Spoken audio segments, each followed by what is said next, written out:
Teacher അമ്മയുടെ climax എപ്പിസോഡിലേക്ക് എല്ലാവർക്കും സ്വാഗതം. ഇതുവരെ വീഡിയോ കണ്ട് ഇഷ്ടപ്പെട്ട എല്ലാവർക്കും ഒരുപാട് നന്ദി. നിങ്ങൾ ഇനി കേൾക്കാൻ ആഗ്രഹിക്കുന്ന സീരിയൽ ഏതാണെന്ന് കമൻറ്റിലൂടെ രേഖപ്പെടുത്തുമല്ലോ. അപ്പോൾ ക്ലൈമാക്സ് എപ്പിസോഡിലേക്ക് കടക്കാം. കനി ചെറിയമ്മയോടും കൃഷ്ണചന്ദ്രൻ സാറിനോടും തൻ്റെ പ്രണയത്തെപ്പറ്റി പറഞ്ഞു കഴിയുമ്പോഴേക്കും നമുക്ക് ഇറങ്ങാൻ കനി എന്ന് ചോദിച്ച് ലച്ചു ബാഗുമായി അങ്ങോട്ട് എത്തുന്നുണ്ട്. കൃഷ്ണചന്ദ്രൻ സാറും ടീച്ചറമ്മയും കനിയുമെല്ലാം എഴുന്നേൽക്കുമ്പോഴേക്കും അപ്പ ഇത് ഞാനെടുത്ത് വെച്ചോളാം എന്ന് പറഞ്ഞ് റജി ലച്ചുവിൻ്റെ കയ്യിൽ നിന്ന് പെട്ടിയും ബാഗുമെല്ലാം വാങ്ങിക്കൊണ്ട് പോവുകയാണ്. കൃഷ്ണചന്ദ്രൻ സാർ അപ്പോഴേക്കും ടെൻഷനോടെ കനിയോടായി പറയുന്നുണ്ട്, കഴിഞ്ഞ തവണത്തേതിലും കനിയുടെ ഈ പോക്ക് വേദനാജനകമാണെന്ന്. ഹെൻറിക്കൊപ്പം തന്നെ എനിക്കും തന്ന ചെറുതല്ലാത്തൊരു സ്ഥാനമുണ്ടല്ലോ, അത് വേദന കൂട്ടുമെന്ന്. അതുകൾക്ക് കനിയും പറയുന്നുണ്ട്, ഞാൻ വിളിച്ചോളാം സാർ. രണ്ടാളോടും മുന്നേ പറഞ്ഞത് ഗൗരവത്തിൽ ആലോചിക്കണം എന്തായാലും എന്ന് കനി പറയേ മറുപടിയൊന്നും പറയാതെ നിൽപ്പാണ് കൃഷ്ണചന്ദ്രൻ സാറും ടീച്ചറമ്മയും. ലച്ചുവും പറയുന്നുണ്ട്, നിങ്ങൾ മറ്റേ മൂല്യബോധത്തിന്റെ ആൾക്കാരാണല്ലോ, അതുകൊണ്ട് പറയാനുള്ളത് ഞാൻ പറയുന്നില്ല. പക്ഷേ പറയാൻ ഉദ്ദേശിച്ചത് എന്താണെന്ന് രണ്ടാൾക്കും മനസ്സിലായി കാണുമല്ലോ. അപ്പോൾ സാറേ എല്ലാം പറഞ്ഞതുപോലെ എന്ന് സാറിനോട് യാത്ര പറഞ്ഞ് എടി സരസു ശരിയടി എന്ന് സരസുവിനോടും യാത്ര ചോദിക്കേ ശരി എടി ഹെൻറിയോട് അന്വേഷണം പറയണേ എന്ന് സരസുവും പറയുന്നുണ്ട്. ശരി ലച്ചു എന്ന് സാറ് പറയേ ശരി സാർ എന്ന് ലച്ചുവും. ചെറിയമ്മ കനിയെ നോക്കി സ്നേഹത്തോടെ കൈനീട്ടുമ്പോഴേക്കും കനി ചെന്ന് ചെറിയമ്മയെ ചേർത്ത് പിടിക്കുകയാ. ചെറിയമ്മ അവളുടെ ഇരു കവിളത്തും വാത്സല്യത്തോടെ ഉമ്മ വെച്ച് പോയിട്ട് വാ, ദേ പോയ ഉടനെ വിളിച്ചോളണം എന്ന് ഓർമ്മിപ്പിക്കുന്നുണ്ട്. ലച്ചു കനിയെയും വിളിച്ച് മുറ്റത്തേക്ക് ഇറങ്ങുമ്പോഴേക്കും ടീച്ചർ അമ്മയും കൃഷ്ണചന്ദ്രൻ സാറും യാത്രയാക്കാനായി സിറ്റൗട്ടിലേക്ക് വന്ന് നിൽപ്പാ. അവിടെ ടാക്സിയുടെ അടുത്ത് അവരെ കാത്ത് വല്യമ്മയും റജിയും സുജിയും നിൽപ്പുണ്ടായിരുന്നു. വല്യമ്മയും റജിയും അവരുടെ കൂടെ കാറിൽ കയറുമ്പോഴേക്കും സിറ്റൗട്ടിൽ നിൽക്കുന്ന സരസുവിനെയും സാറിനെയും സുജിയെയും നോക്കി ബായ് പറയുക ലച്ചുവും കനിയും.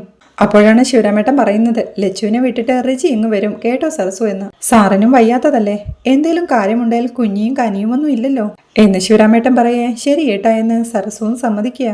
വീണ്ടും അവരുടെ നേരെ കൈവീശി കാണിച്ച് കനിയും ലച്ചുവും യാത്രയാവുകയാ. അവർ പോയി കഴിയുമ്പോഴേക്കും സങ്കടത്തോടെ സിറ്റൗട്ടിൽ നിൽപ്പാ ടീച്ചറമ്മയും.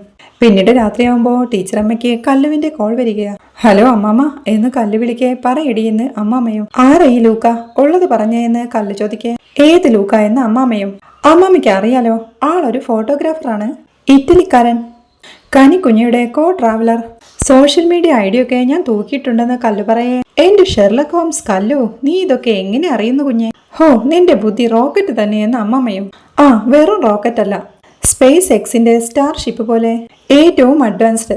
നല്ല ലോജിക് ഉണ്ടെങ്കിൽ ഒത്തിരി ക്ലൂസ് ഓരോരുത്തരുടെ സോഷ്യൽ മീഡിയയിൽ നിന്ന് തന്നെ കിട്ടും അമ്മമ്മ എന്നവൾ പറയുന്നത് കേൾക്കെ ഓഹോ അമ്പടി നീ ആള് ഭയങ്കര തന്നെയെന്ന് ടീച്ചറമ്മയും. കനിക്കുഞ്ഞിയുടെ കല്യാണം അമ്മാമ്മയുടെയും മേരിക്കുട്ടി ടീച്ചറുടെയും പ്ലാൻ ആയിരുന്നു എന്ന് ഞാൻ കണ്ടുപിടിച്ചില്ലേ. ലൂക്കയുടെ കൂടുതൽ ഡീറ്റെയിൽസും ഞാൻ എടുത്തോളാമെന്ന് കല്ല് പറയുന്നുണ്ട്. അത് കേൾക്കെ അമ്മാമ്മയും പറയുന്നുണ്ട്, എടി ലൂക്കയുടെ കാര്യം ഞാൻ ജസ്റ്റ് ഇന്ന് അറിഞ്ഞതേയുള്ളൂ. കനി യൂറോപ്യൻ ട്രിപ്പിൽ പരിചയപ്പെട്ട ഒരു ചങ്ങാതിയാണ് ലൂക്ക എന്ന് അമ്മാമ്മ പറയേ ഓ എനിക്ക് അന്നേരം തന്നെ ക്ലിക്കായി. വെറും ഫ്രണ്ടൊന്നുമല്ല, സംഗതി സിറ്റുവേഷൻഷിപ്പാണ് എന്ന് കല്ല് പറയേ ഓ എന്തുവാടി, നിങ്ങൾ പറയുന്നത് മനസ്സിലാക്കാൻ ഞാൻ വല്ല ട്യൂഷനും പോണം എന്ന് അമ്മാമ്മയും പറയുന്നുണ്ട്.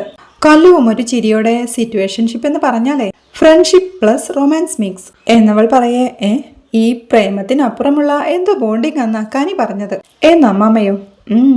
സംഗതി അത് തന്നെയാ അമ്മാമ്മ എന്ന് കല്ലു ഉറപ്പിച്ച് പറയേ എന്തായാലും US-ലെത്തിയിട്ട് എന്നെ വിളിച്ചിട്ട് വ്യക്തമായി കാര്യങ്ങൾ പറയണമെന്ന് ഞാൻ പറഞ്ഞിട്ടുണ്ട്. ഇറങ്ങാൻ നേരത്ത് അവളിങ്ങനെ എന്തൊക്കെയോ പറഞ്ഞതുകൊണ്ട് എനിക്കങ്ങ് ക്ലിയർ ആയില്ല മോളെ എന്നമ്മ പറയേ. വിളിക്കുമ്പോ അമ്മമ്മ ചോദിക്കേ കൂടുതലൊന്നും കിട്ടിയില്ലെങ്കിലേ ഞാൻ ഫുൾ തപ്പിയെടുത്ത് തരാം, പേടിക്കണ്ട എന്ന് കല്ലു.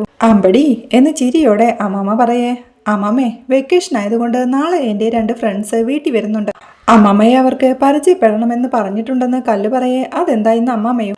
എന്റെ അമ്മമ്മ സ്റ്റേറ്റ് അവാർഡ് വിന്നറാണെന്നും പാഠപുസ്തകമാണെന്നും ഒക്കെ പറഞ്ഞപ്പോ എനിക്ക് തോന്നി ഇങ്ങനെയൊന്ന് നാളെ അവരെയും കൂട്ടി അങ്ങോട്ട് വരാവേ എന്ന് കല്ല് പറയേ.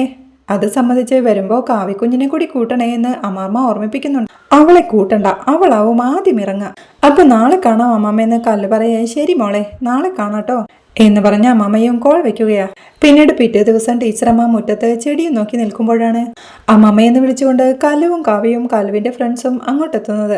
അമ്മാമ്മയെന്ന് വിളിച്ച് കല്ലുവും കാവ്യയും അങ്ങോട്ട് ഓടിയെത്തുമ്പോഴേക്കും ടീച്ചറമ്മയും സന്തോഷത്തോടെ അവരെ ചേർത്ത് പിടിക്കുക. അപ്പോഴേക്കും കല്ലു തന്റെ ഫ്രണ്ട്സിനെ അമ്മാമ്മയ്ക്ക് പരിചയപ്പെടുത്തുന്നുണ്ട്. അമ്മാമ്മേ ഇത് നക്ഷത്ര, ഇത് ഐറ എന്ന് കല്ലു പരിചയപ്പെടുത്തേ. ഇത് കാവ്യ എന്ന് കാവ്യയും പരിചയപ്പെടുത്തുന്നുണ്ട്. ഓ ഓ ആണോ, കാവ്യാണോ? ഞാൻ അറിഞ്ഞില്ലല്ലോ കുഞ്ഞെ. എന്നമ്മമ്മ ചിരിയോടെ പറയേ, ഞാൻ കഥ പറഞ്ഞ് ഇവരൊക്കെ അമ്മമ്മയുടെ വലിയ ഫാൻസാ എന്ന് കല്ലു പറയേ. എന്റെ ക്ലാസ്സിലുമുണ്ട് ടീച്ചറമ്മ ഫാൻസ്. നേരത്തെ അറിഞ്ഞിരുന്നെങ്കിൽ ഞാനും ഇറക്കിയേനെ ഒരു വണ്ടി ഫാൻസിനെ എന്ന് കാവ്യ പറഞ്ഞു നിർത്തുമ്പോഴേക്കും തുമ്പി എന്ന് അമ്മമ്മ വിളിക്കുന്നുണ്ട്. കാവ്യയും ചുണ്ടത്ത് വിരൽ വെച്ച് വേണ്ടെന്ന് പറയുമ്പോഴേക്കും, അതെ കല്യാണിയെ ഞങ്ങളൊക്കെ കല്ലൂന്ന് വിളിക്കുന്നതാ അവൾക്കിഷ്ടം. പക്ഷേ കാവ്യയെ തുമ്പിന്ന് വിളിച്ചാ അത് വലിയ പ്രശ്നം വന്നേ. എന്നമ്മ പറയേ, തുമ്പിന്നും കുരുവിന്നും വിളിക്കുന്നതൊന്നും എനിക്കിഷ്ടമല്ലെന്ന് കാവ്യയും. വാ മക്കളെ അകത്തിരിക്കാമെന്ന് പറഞ്ഞ് ടീച്ചറമ്മ എല്ലാവരെയും വിളിച്ച് അകത്തേക്ക് കൂട്ടിക്കൊണ്ട് പോവുകയാണ്. ടീച്ചറമ്മ അവരെ സ്വീകരിച്ചിരുത്തി കഴിക്കാനായി സ്നാക്സും ജ്യൂസും എല്ലാം കൊടുക്കുമ്പോഴേക്കും കല്ലുവിന്റെ ഫ്രണ്ട് നക്ഷത്ര അപ്പോഴേക്കും ടീച്ചറമ്മയോടായി പറയുകയാ, ടീച്ചറും അമ്മയുമായ ഒത്തിരി ടീച്ചേഴ്സിനെ ഞങ്ങൾക്കറിയാം. ഇവൾ ടീച്ചറിന്റെ കഥ പറയുമ്പോൾ ടീച്ചറിലെ ആ ഫൈറ്ററിനെയാണ് എനിക്ക് ഒത്തിരി ഇഷ്ടമായത്. ടീച്ചറമ്മ പറഞ്ഞ് ടീച്ചറമ്മയുടെ കഥ കേൾക്കണമെന്ന് ഞങ്ങൾക്ക് ഒത്തിരി ആഗ്രഹമുണ്ട് എന്നവൾ പറയെ. ഐറയും പറയുന്നുണ്ട്, കല്യാണി എപ്പോഴും അമ്മമ്മയാണ് അവളുടെ ടെക്സ്റ്റ് ബുക്കെന്ന് എപ്പോഴും പറയാറുണ്ട്. അതുകൾക്ക് ഒരു ചിരിയോടെ ടീച്ചറമ്മയും തന്റെ കഥ പറയാനായി തുടങ്ങുകയാ. നമ്മുടെ എല്ലാം ജീവിതത്തിന് 3 ഘട്ടങ്ങളുണ്ട്. ഒന്ന്, എന്താണോ നമ്മുടെ ജീവിതം അത് അംഗീകരിച്ച് അങ്ങനെ തന്നെ ജീവിച്ചു പോവുക. ഞാനും കണ്ണറ്റിങ്കര സ്കൂളിലെ ഒരു സാധാരണ അധ്യാപികയായിരുന്നു. കുട്ടികൾക്കൊക്കെ ഇഷ്ടമുള്ളതിനാൽ അവരെന്നെ സ്വന്തം അമ്മയെ പോലെ തന്നെ സ്നേഹിച്ചു. അവരുടെ ടീച്ചർ അമ്മയായി. സ്കൂളിൽ ഞാൻ ജയിച്ചൊരു അധ്യാപികയായിരിക്കുമ്പോഴും വീട്ടില് ഞാൻ പരാജയപ്പെട്ട ഒരു അമ്മയായിരുന്നു. മക്കളുടെയും ചെറുമക്കളുടെയും കാര്യങ്ങൾ നോക്കുന്ന വെറും ഒരു അടുക്കളക്കാരി. സംസ്ഥാന സർക്കാരിന്റെ മികച്ച അധ്യാപികയ്ക്കുള്ള പുരസ്കാരം കിട്ടുമ്പോഴും അത് നേരിട്ട് ഏറ്റുവാങ്ങാൻ പോലും ആകാത്ത വിധം കുടുംബത്തിൽ കുരുങ്ങിപ്പോയൊരമ്മ. ആ അവാർഡ് കിട്ടിയ ശേഷം ഞങ്ങളെ TTC സ്റ്റുഡൻസ് ഒന്നിച്ച് നടത്തിയൊരു യാത്രയാണ് എന്റെ ജീവിതത്തെ ആകെ മാറ്റിമറിച്ചത്. യാത്രയിൽ കന്യാകുമാരിയിൽ വെച്ച് ഞാൻ മിസ്സാവുന്നു. സുഹൃത്തുക്കളുടെയും വീട്ടുകാരുടെയും അന്വേഷണത്തിലൊന്നും എന്നെ കണ്ടെത്താനായില്ല. ഒടുവിൽ രാമേശ്വരത്തു നിന്ന് കിട്ടിയ മൃതദേഹം എന്റേതെന്നു കരുതി നാട്ടിലെത്തിച്ചു.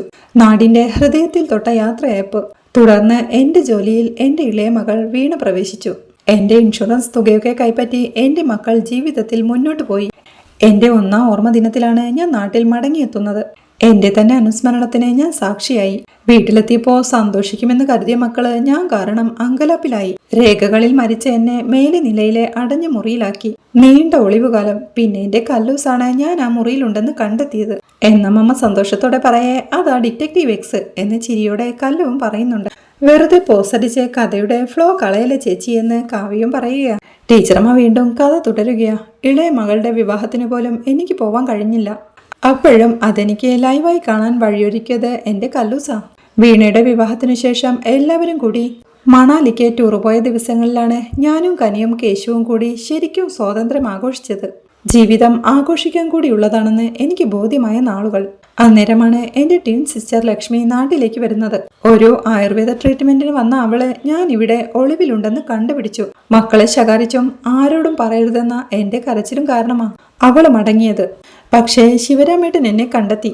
പോലീസിൽ അറിയിച്ച് മോചിപ്പിച്ചു. രാധയും മഹേഷും പ്രതികളായി. മക്കളുടെ അച്ഛൻ മോഹൻ അവരെ തെറ്റിദ്ധരിപ്പിച്ച് അയാൾക്കൊപ്പം നിർത്തി. എന്റെ മക്കൾ എനിക്കെതിരെ തിരിഞ്ഞപ്പോഴാണ് ഞാൻ അയാൾക്കെതിരെ ഫൈറ്റ് ചെയ്യാൻ തീരുമാനിച്ചത്. അതാണ് എന്റെ ജീവിതത്തിലെ 2ാം ഘട്ടം. ശേഷം വലിയൊരു നിയമ പോരാട്ടമായിരുന്നു. അയാളുടെ 2 കൊലപാതകങ്ങളും ഒരു വധശ്രമവുമെല്ലാം പുറത്തു കൊണ്ടുവന്ന് അയാളെ ജയിലിലാക്കി. ഞാനൊരു നല്ല ഫൈറ്ററാണെന്ന് എനിക്ക് തന്നെ ബോധ്യമായ നാളുകൾ. പിന്നെ എനിക്ക് മനസ്സിലായി, പഴയ സരസ്വതി മരിച്ചു. ഇരുട്ടറയിൽ നിന്ന് പുറത്തു വന്നത് പുതിയ സരസ്വതി തന്നെയാണെന്ന്. മോഹനെ സപ്പോർട്ട് ചെയ്തിരുന്ന സമയത്ത് തന്നെ രാധയെയും മഹേഷിനെയും ഞാൻ വീട്ടിൽ നിന്ന് പുറത്താക്കിയിരുന്നു. പിന്നെ അവരുടെ ജീവിതത്തിൽ ഞാൻ അവരറിയാതെ ഇടപെട്ടു. അതിന് കല്ലവും കാവ്യയും ഋതുക്കുട്ടനുമെല്ലാം ഒപ്പം നിന്നു.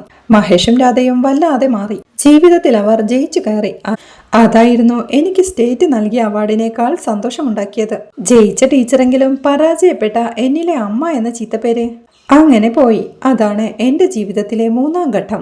ഞാൻ എന്റെ വിധിയെ മാറ്റിയെഴുതിയ 3ാം ഘട്ടം എന്ന് അമ്മമ്മ പറഞ്ഞു നിർത്തുമ്പോഴേക്കും കല്ലവും പറയുന്നുണ്ട്, ഇപ്പൊ അമ്മമ്മ ടീച്ചറായും അമ്മയായും ജയിച്ച ടീച്ചർ അമ്മയാ. Not just a great teacher, a complete mother എന്നവൾ പറയേ. And a proud great grandmother too എന്ന് കാവ്യയും പറയുകയാ. സന്തോഷത്തോടെ ഓഹോ എന്ന് അമ്മമ്മ ചോദിക്കുമ്പോഴേക്കും കല്ലുവും കാവ്യയും ഫ്രണ്ട്സും സന്തോഷത്തോടെ കൈയടിക്കാൻ തുടങ്ങുകയാ. നക്ഷത്ര വീണ്ടും പറയുന്നുണ്ട്, കല്യാണി ഞങ്ങളോട് പറഞ്ഞത് നേരാ. ശരിക്കും ടീച്ചറമ്മ ഒരു പാഠപുസ്തകം തന്നെയാ. അത് കേൾക്കെ ചിരിയോടെ ഇരിപ്പാ ടീച്ചറമ്മയും. പിന്നീട് ടീച്ചറമ്മയും കൃഷ്ണചന്ദ്രൻ സാറും ചെക്കപ്പിനായി ഹോസ്പിറ്റലിൽ എത്തിയിരിക്കുക. അവർ ഡോക്ടറുടെ റൂമിലിരിക്കുമ്പോഴേക്കും ഡോക്ടർ അങ്ങോട്ട് വന്നിരുന്നു പറയുന്നുണ്ട്. എക്സ്റേ ഒക്കെ ചെക്ക് ചെയ്തു. ഫ്രാക്ചർ നല്ല രീതിയിൽ യുണൈറ്റഡ് ആയിട്ടുണ്ട്. പ്ലാസ്റ്റർ റിമൂവ് ചെയ്യാമെന്ന് പറയേ സന്തോഷത്തോടെ ഓക്കെ പറയുക സാറും. കുറച്ചു നാളായി എയർ എക്സ്പോഷർ ഇല്ലാത്തതുകൊണ്ട് സ്കിൻ കുറച്ച് ഡ്രൈ ആയിരിക്കും. മോയ്സ്ചറൈസർ ഇട്ടാൽ മതി. പിന്നെ കാലിന് നല്ല മൂവ്മെന്റ്സ് കൊടുക്കണം എന്നൊക്കെ ഡോക്ടർ നിർദ്ദേശം നൽകി. ഓക്കെ ഡോക്ടർ, താങ്ക് യു എന്ന് സാറും. എന്ന് ചെന്നോളൂ എന്ന് ഡോക്ടർ പറയേ സാർ ഇവിടെ നിന്ന് എഴുന്നേറ്റ് പോവുകയാണ്. പിന്നീട് ഹോസ്പിറ്റലിൽ നിന്ന് ഇറങ്ങി നടന്നു നീങ്ങുമ്പോഴേക്കും പെയിൻ ഉണ്ടോ സാർ എന്ന് ടീച്ചറമ്മ ചോദിക്കുന്നുണ്ട്. ഏയ്, ചെറിയൊരു പിടുത്തമുണ്ട്, കുഴപ്പമില്ല, നടക്കുമ്പോൾ മാറിക്കോളും, നമുക്കൊരു ചായ കുടിച്ചാലോ എന്ന് ചോദിച്ച് ടീച്ചറമ്മയും കൂട്ടി ചായ കുടിക്കാനായി പോവുകയാ സാറും. അങ്ങനെ അവർ ഒരു റെസ്റ്റോറന്റിന് പുറത്തിരുന്ന് ചായ കുടിക്കുന്നതിനിടയിൽ സാറ് പറയുന്നുണ്ട്, അങ്ങനെ ഗതാഗത തടസ്സം മാറിക്കിട്ടി. കട്ടപ്പുറത്തെ വണ്ടി പോലെ ആയിപ്പോയില്ലേ സരസ്വതി എന്ന്. ഒരു കണക്കിപ്പോഴും ബാക്കിയാണ് സർ എന്ന് ചിരിയോടെ സരസ്വതി പറയേ. എന്താണത് എന്ന് സാറും. അപൂർണമായൊരു യാത്രയുണ്ടല്ലോ, നമ്മളെ ഇരുട്ടിലേക്ക് തള്ളിയിട്ടൊരു യാത്ര എന്ന് സരസ്വതി പറയേ. ആ, മണികെട്ടിയിലേക്ക് എന്ന് സാറും. അതേന്ന് സമ്മതിച്ച് അതൊരു കടമാണ് എന്ന് സരസ്വതി പറയേ. ഒന്നും കടമായി വെക്കേണ്ട സരസ്വതി എന്ന് ചിരിയോടെ പറഞ്ഞ് സാറ് ചായ കുടിക്കുമ്പോഴേക്കും ടീച്ചറമ്മയും സന്തോഷത്തോടെ ചിരിക്കുകയാ. അങ്ങനെ അവർ രണ്ടുപേരും മണികെട്ടിയിലേക്കുള്ള യാത്ര തുടങ്ങുകയാ. ആ കാർ യാത്രക്കിടയിൽ ടീച്ചറമ്മയും ഓർമ്മിക്കുന്നുണ്ട് അന്ന് കന്യാകുമാരിയിൽ വെച്ച് ആ സ്വാമിജി പറഞ്ഞ വാക്കുകൾ. രണ്ടാൾക്കും നല്ല മനസ്സാണ്, അതാണ് നിങ്ങളുടെ ഗുണവും ദോഷവും. രണ്ടാളുടെയും ഉള്ളിലെ കടലിരമ്പം എനിക്ക് ശരിക്കും കേൾക്കാം. ഉള്ളു വല്ലാതെ പിടയുന്നുണ്ട് രണ്ടാളുടെയും, അല്ലേ? എല്ലാം ശാന്തമാകും, സമാധാനമായിരിക്കും. അമ്മ ഒരു വഴി കാട്ടും. മണികെട്ട് മലയിൽ പോയി രണ്ടാളും ഒരു മണി കെട്ടണം. രണ്ടായ വഴികളൊക്കെ ഒന്നാവും. വൈകണ്ട എന്ന് പറഞ്ഞതും സാറിന്റെ വീട്ടിൽ പറയെടുപ്പിന് വന്ന കോമരം ഉറഞ്ഞു തുള്ളി രണ്ടാളെയും വഴിതെറ്റാതെ അമ്മ കാക്കും എന്ന് പറഞ്ഞതെല്ലാം ഓർത്ത് സമാധാനത്തോടെയും സന്തോഷത്തോടെയും മണികെട്ടിയിലേക്ക് യാത്ര പോവുകയാ രണ്ടാളും. വിദൂരതയിൽ എവിടെയോ ഈ രണ്ടു പാതകൾ ഒന്നായേക്കാം. വഴിതെറ്റാതെ അമ്മ കാക്കട്ടെ. ഇതോടെ ടീച്ചറമ്മ സീരിയൽ ഇവിടെ അവസാനിക്കുന്നു. സപ്പോർട്ട് ചെയ്ത എല്ലാവർക്കും ഒരുപാട് നന്ദി.